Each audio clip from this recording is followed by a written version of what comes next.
Здравейте! Едни приятели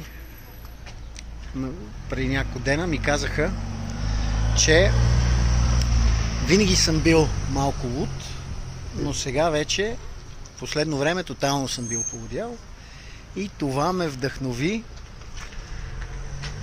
да направя нещо като някакъв такъв, какво се казва, не знам, видео влог или не знам си как се казва, хроники на един луд. Първата лудост, която реших да направя,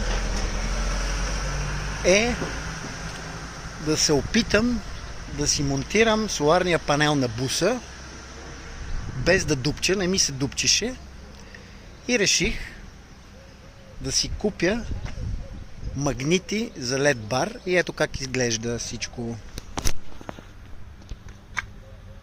С планките, които са за монтаж на покрива на соларен панел, в комбинация на ето тези магнити,